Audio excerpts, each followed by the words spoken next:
खारिया से आपको सीन दिखाया था और पहले बताया था सुनीता जहांगीर के घर जा रहे हैं। हम इनको पहले सूचित नहीं किया और अचानक सुनीता का बहन भाई और सुनीता खुद अपने जो कक्षा 12 में बायोलॉजी में छात्रा थी वो घर पे मिली है। अब इनके हम इंटरव्यू लेंगे। आप बताया था मैंने कि सुनीता जहांगीर जिनके पिताजी का नाम सूर्य प्रकाश सिंह जहांगीर है और ये हरिपुरा गांव है छोटा सा जिसके अंदर 20 गांव लगभग 20-25 घर हैं और ये छात्रा मेरे पास से 11th क्लास में गई थी बायोलॉजी के अंदर और 12th के अंदर इन्होंने अच्छे अंक प्राप्त किए हैं। तो मैं इनके साथ अभी वार्तालाप करूंगा। आप देखिए किस तरह से सरस्वती पब्लिक सीनियर स्कूल जांदवा का अनुशासन है।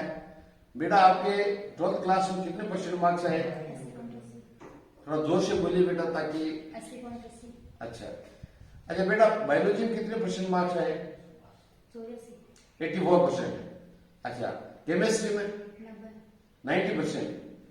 तो बेटा ये जो आपके मार्क्स हैं और कोरोना की वजह से भी आपका तो पेपर वैसे पहले हो गया था तो आपके मन तो लगभग ऐसे कर रखा था कि 90% मार्क्स आएंगे और कई बच्चों के आए भी हैं। एक लड़के के आए हैं इंग्लिश मीडियम शुभम था, लेकिन आप इन मार्क्स से सेटिस्फाइड हैं? हाँ। जितने आज थी उतने पूरे नंबर आए? नहीं इतने तो नहीं आए पर ठीक है। काफी कई बार गलत जाते लेकिन ठीक है।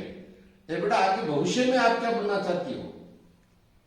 अभी तो कुछ सोचा नहीं लेकिन फिर भी केमिस्ट्री का टीचर ठीक। केमिस्ट्री का टीचर बनना चाहते हो तो केमिस्ट्री की तो बहुत मांग है फील्ड के अंदर।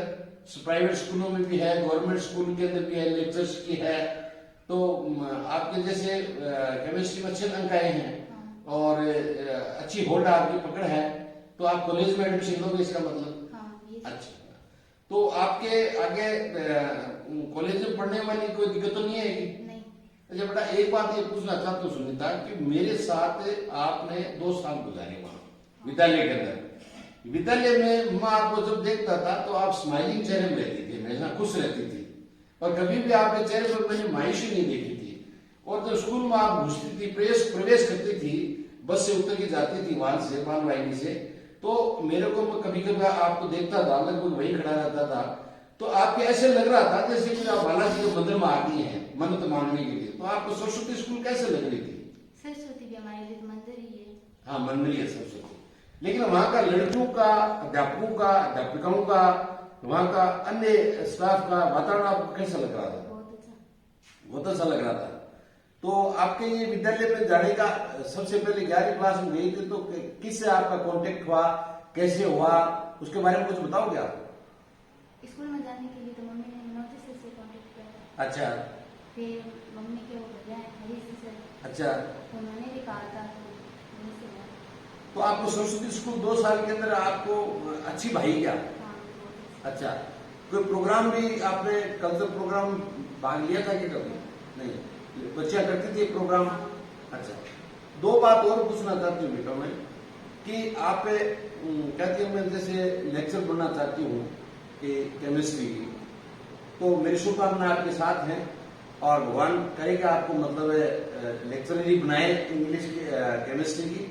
लेकिन जिस दिन आप लेक्चर बन जाती हो या आप टीचर बन जाती हैं तो उस दिन आप मेरे को जरूर सूचित करेंगे। आज की तरह मैं माल्यार्पण करूंगा।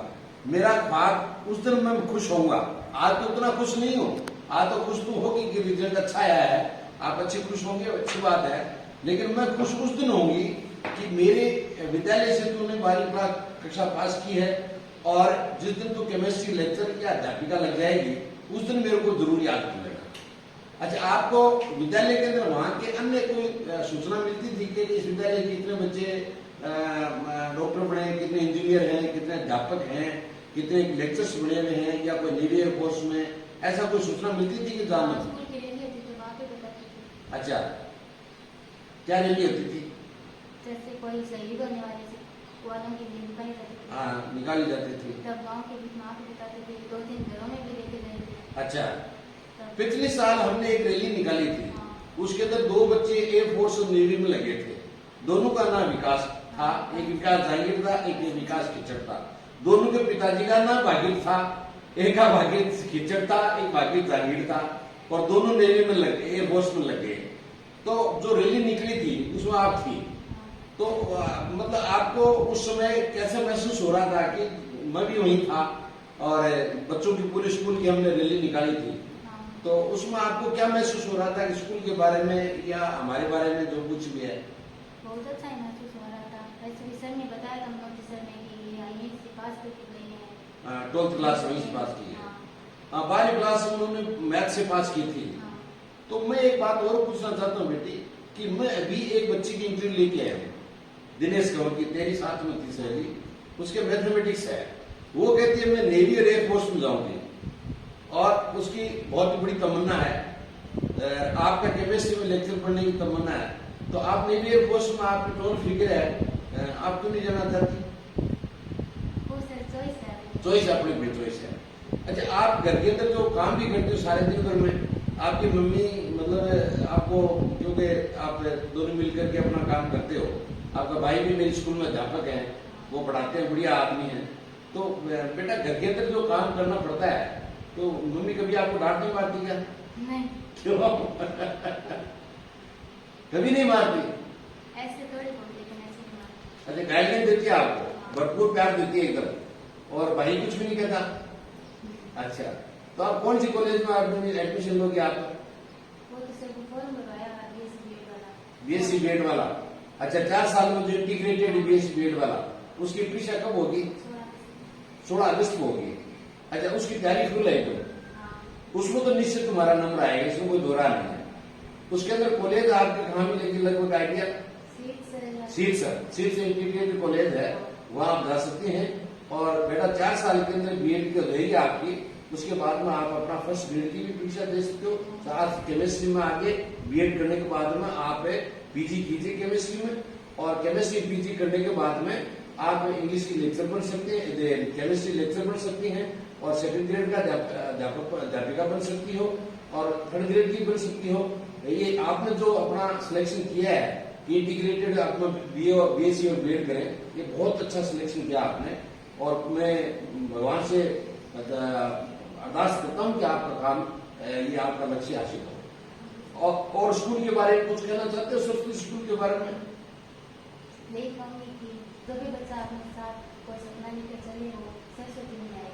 अच्छा, एक बार बेटा ये बताओ कि आपने सरस्वती स्कूल में 2 साल अध्ययन किया, असुरक्षा कभी महसूस हुई आपको? नहीं हुई असुरक्षा। दूसरी बात, एक बात बताओ कि मेरे से क्या प्रेरणा मिली आपको? 2 साल में फौज में रहा हूं, मैं तो फौजी लट हूं, और इधर इंग्लिश का लेक्चर हूं, तो लोग ये कहते हैं कि ये तो फौजी है, अनुशासन बहुत सख्त रखता है, वैसे है। तो आपको मेरे से क्या, मैं 40 साल की सर्विस की है और मैं अभी 62 साल का उम्र का हो गया, और आपको मेरे से मतलब 2 साल के अंदर क्या प्रेरणा मिली आपको? क्योंकि गुरु से बच्चे को प्रेरणा मिलती है। बस यही कि कोई भी मुसीबत आए, बस आंख ना चुनाना, वो सहारो मत। अच्छा, मैंने तो यही देखा आपके पास। मतलब हारो मत, आंख में आंसू मत लाओ, और हिम्मत से मुकाबला करो मुसीबत का, और यही आप घर में करते हो। हाँ। अपनी मम्मी को भी ऐसे करते हो।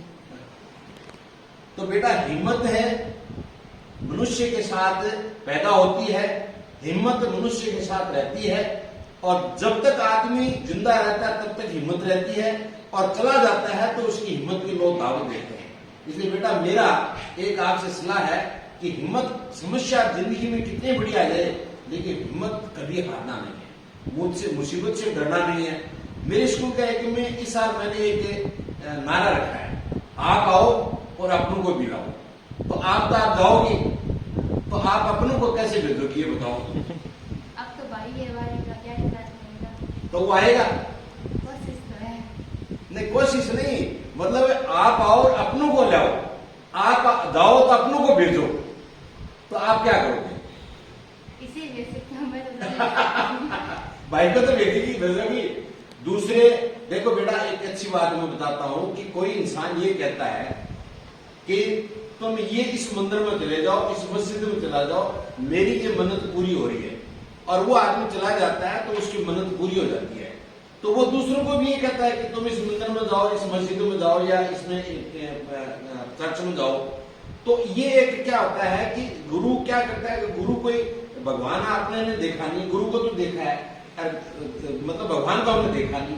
भगवान केवल एक मनुष्य का लक्ष्य होता है और लक्ष्य जब इंसान को प्राप्त हो जाता है तो वो कहावत है ना कि गुरु गोविंद दोनों घोड़े काके लागू पा, तो वो लक्ष्य ये कहता है कि तू मेरे तक आया है, मेरे तक लाने के लिए श्रेय तेरे गुरु को है, इसलिए तुम गुरु के चरण स्पर्श करो, मेरा चरण स्पर्श करने की आवश्यकता नहीं है। इसलिए आप भी एक दिन ऐसा करो कि मतलब किसी बच्चे को आपने एडमिशन दिला दिया, मैं कोई ये नहीं कह रहा उसमें स्कूल में एडमिशन करवा दो, आपको चॉइस अच्छा लगे कि इस बच्चे का भविष्य गुरु जी के पास जाने से अच्छा बनता है, क्योंकि आपने बताया कि अपने भी बता रहे हैं कि मेरे स्कूल से काफी डॉक्टर निकल गए, ये भी एक कोर्स में चले गए। हमारा पैसा कमाने का मकसद तो है नहीं, क्योंकि 50,000 पेंशन मिल रही है और खा लेते हैं, कोई दिक्कत नहीं है, लेकिन अपना मकसद क्या है कि समाज के बच्चों को, बच्ची हो चाहे बच्चा हो, उसको आगे से आगे पहुंचाया जाए, उनको उनकी तमन्नाओं को पूरी की जाए, और देहात के अंदर जिन बच्चों के पास इंटेलिजेंस है उसको उभार करके प्लेटफॉर्म में लाए, संसार के हिंदुस्तान के प्लेटफॉर्म लाए ताकि वो कुछ बने। तो आप हमारा जो नारा है उसको याद रखना, आप आओ अपनों को लगाओ और आप जाओ तो अपनों को भेजो। क्या नारा है? आप आओ और अपनों को लाओ। हाँ, और आपके लिए क्या नारा होगा? आप जाओ और अपनों को लेकर। हाँ, ये ध्यान रखना है, और अपनी मम्मी का, अपने भाई और पापा का आज्ञा का पालन करना है। और जब भी आपको कोई जरूरत पड़ती है, मेरी आवश्यकता किसी चीज की, कोई गाइडलाइन की या अन्य चीज की, तो मुझे याद कर लेना। और जिस दिन नौकरी लगती है बेटा, उस दिन जरूर एक दिन मेरे को बुलाना, मैं माल्यार्पण करके जाऊंगा। ठीक है ना? धन्यवाद। कांग्रेस।